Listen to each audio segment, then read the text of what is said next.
Hi, I'm Scott Stein. Sometimes when a tech product releases like the iPhone, we can get ahead of ourselves and get overly excited about this one particular event that comes out once a year and what's this thing going to possibly have inside it. Last year, the iPhone 4S disappointed a lot of people because it looked the same, even though it had a lot of improvements inside. What people were waiting for is what was announced last week, the iPhone 5, because people were looking for 4G LTE service and a larger screen on their iPhone. In fact, in our review, we said exactly that. That's been provided here along with another redesign. Is that enough to totally transform the iPhone? Well, it looks a lot like an iPhone from the front. On the back, it looks a little bit different, maybe almost like a MacBook or an iPad, because there's an aluminum back that's either shaded silver or dark slate gray on the black model.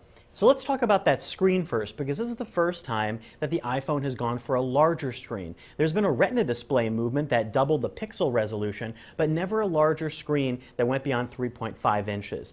That's done here, but it hasn't really changed the feel of the iPhone, although it is longer than before. It still has that iconic look, and really you've shaved a little bit of space on the top and bottom here to get that extra long screen in. It's not extra long by Android standards. In fact, at 4 inches and a 16:9 aspect ratio, this actually still falls a little bit on the small end of those honking large surfboard phones, as I like to call them. And the width still feels the same, so it actually feels surprisingly holdable in a hand and doesn't really feel awkward to grab. And all of those apps mean that you have even more to choose from on your home page, creating a larger grid of 20 plus 4 below.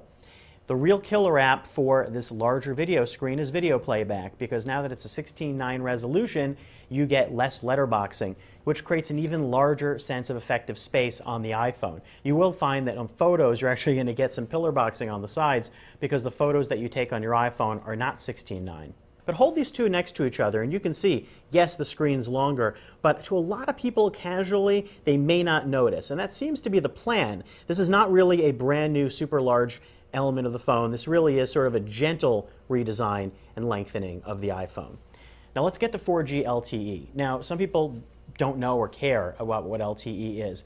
Well, 4G LTE is much faster data speeds than on 3G, and it's really dramatic if you've never used it before. In fact, there's a good chance it's going to be faster than your home Wi-Fi. That's the case for me. In fact, when I tried using the AT&T version at home, I found that LTE speeds were almost twice what I was getting on my home Wi-Fi. Maybe I have terrible home Wi-Fi, but I think it's pretty average at about 9 megabits per second, and this was getting almost close to 20 megabits per second. This is the AT&T model. I can't speak for Verizon or Sprint yet. But that brings up another point. Not all iPhone flavors are exactly the same this time around.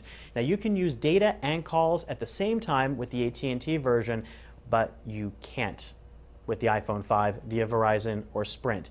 Now, how does the battery hold up? That's a good question, because this iPhone is actually thinner and lighter than before. You're dealing with percentages, 18% thinner, 20% lighter. The thing you're really going to notice is maybe not so much the thin element, but that it's light. It's really light. It makes the iPhone 4 and 4S feel much more leaden and dense.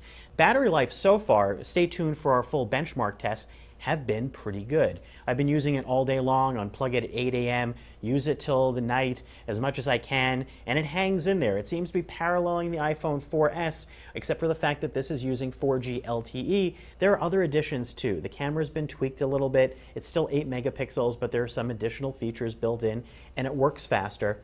Now, while the camera on the rear may not have had a lot of changes, the front-facing camera has. It's now an HD camera, 720p, and it will take a lot sharper photographs and really nice, crisp video for all of you that like to look at yourselves in your iPhone. Another design change you can totally see on the bottom of the iPhone 5 is that headphone connector is now on the bottom. It's like an iPod Touch. And also the speakers have been reoriented, and in the middle there, that's the lightning connector, the controversial lightning connector. That's because you're going to have to change out your USB cables, your accessories to accommodate that. Now, it is a reversible connector and plugs in a lot more easily than the previous 30-pin. It's nice abstractly, except for the fact that if you have old accessories, you're going to have to buy a 30-pin to lightning adapter, which may not work with all your peripherals. It will allow audio, but it will not allow video. You're going to have to buy a separate lightning to VGA or HDMI cable separately to use with the iPhone 5. Inside the iPhone 5 is a new processor, an A6 processor, which Apple claims is up to 2 times faster than the iPhone 4S's A5 processor.